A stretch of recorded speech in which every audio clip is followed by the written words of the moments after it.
Just what exactly is the Baba Yaga? And why is the Baba Yaga a house with giant chicken feet? And to that, my dear viewer, do I have some surprises for you. So turn your back to the forest and your front to me, as Baba Yaga is a witch who lives inside of the house monster, who devours children and crushes their bones inside of her giant mortar and pestle. For she is a force of nature who can be both kind and sweet, or even inviting, and yet cold and cruel like winds upon the sea. I can hear you exclaim, if Baba Yaga is a witch, then what is the house? And to that, my dear viewer, the answer is far more mundane than one could even imagine. As the house itself may seem to sit upon two giant chicken legs, these are little more than an exaggerated feature of Slavic storehouses which were placed upon stilts.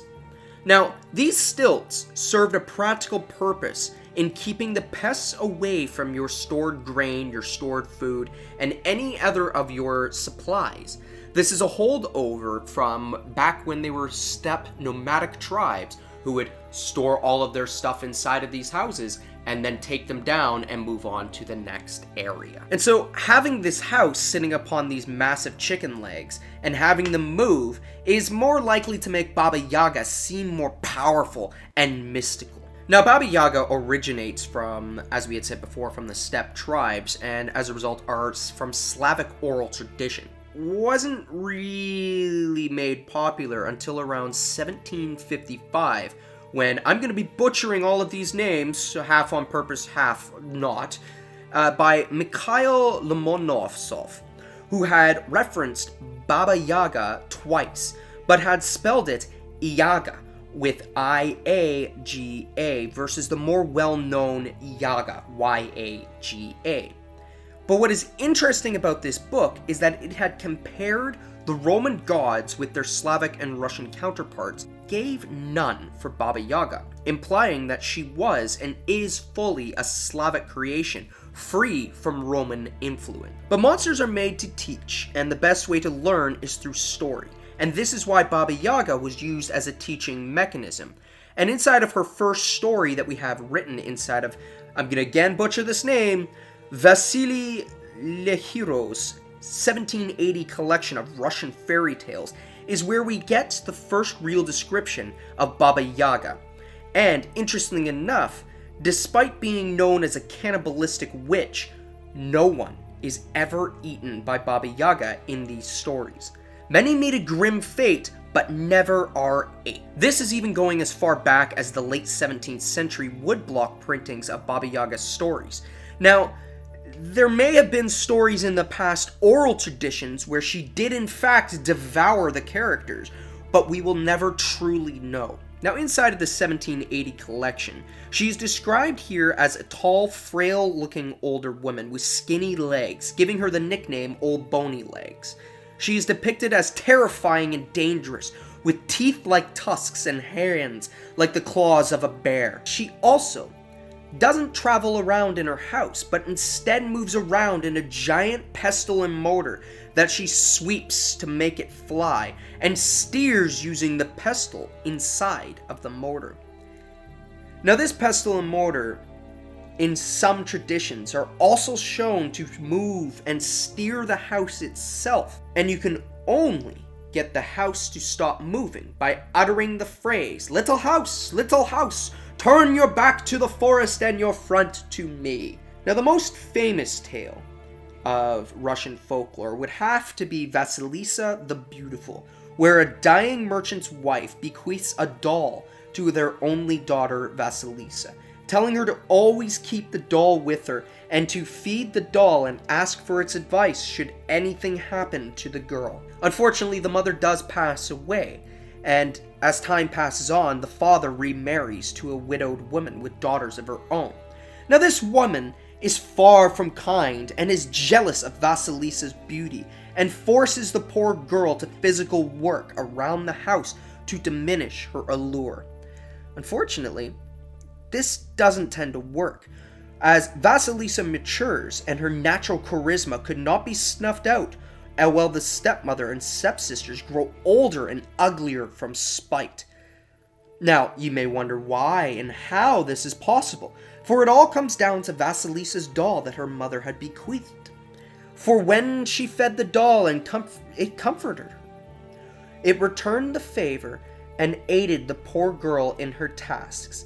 And when Vasilisa comes of age, all of the merchants' sons and nobles pine for her hand, feeling and fueling the jealous stepmother and her daughters. The stepmother is now fuming, for her daughters are older and must be wed first. Yet, no one is interested in their hand.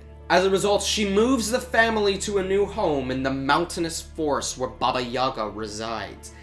And on one stormy night, Vasilisa and her sisters are working by candlelight where they are warned to not let the last light fade out. And one of the stepsisters hatches a nasty plan and purposely snuffs out the candle and blames Vasilisa, who is then instructed to go forth into the forest and seek out Baba Yaga's house to obtain a flame that cannot be snuffed out. Terrified of being eaten, the girl counsels her doll, whose eyes begin to glow. He says that as long as she is with her, she shall be safe. And in the morning, Vasilisa sets off for Baba Yaga's hut, where she is passed by 3 horsemen. First, a man dressed in white, riding upon a white horse. And as her journey continues deeper into the forest, a second man dressed in red, riding upon a red horse, passes her yet again. It pays her no mention. And lastly, afore she reaches Baba Yaga's hut, she is faced with a picket fence made of human bone, and she is met by the third and final horseman, who is dressed in black, riding upon a black horse, who disappears with the night sky and into Baba Yaga's gate. The gate's bolts are arms, and the lock a mouth with sharpened teeth. The tops of the posts are lined with human skulls, and their eyes begin to shine, lighting the clearing as if it were a midsummer's day. The girl is frozen, unsure what to do, when she is startled by the roar of a mortal and pestle coming soaring through the trees as a terrifying woman pops out. Vasilisa regains her composure and bravely bows deeply for a light as she had been instructed. Baba Yaga agrees to give the girl her light, but not for free. The girl must perform some household chores, and should she fail, she will be eaten. She gives Vasilisa several large tasks that should prove impossible to complete for a child. Prepare a feast for 12, clean out the courtyard and the house, prepare the wheat, wash the linens, and sweep the floors. And Vasilisa is overwhelmed by all the chores, and she gets her dolls to comfort her. Feeding the dolls, she takes its wisdom, and they complete the tasks.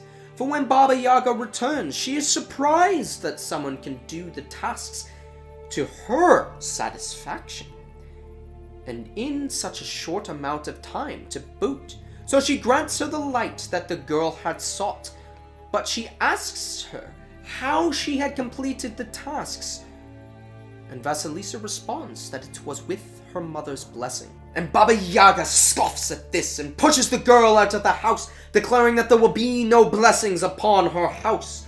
When Vasilisa returns to her house with one of the skulls with blazing eyes, her mothers and stepsister are grateful to see her and are quickly go to take the flame to stoke the fire. And as they do this, the skull shoots eyes of blazing scorn, instantly turning them to cinders. Baba Yaga's gifts are not given, they are earned. And Vasilisa grows up and uses her newfound skills at the loom to weave a linen so fine that she catches the eyes of the saw and becomes her bride. And that there, ladies and gentlemen, is what and who Baba Yaga is. And if you have any other questions that you wish to have answered, buy me a coffee in the link below, and remember that there are no stupid questions, only stupid answers.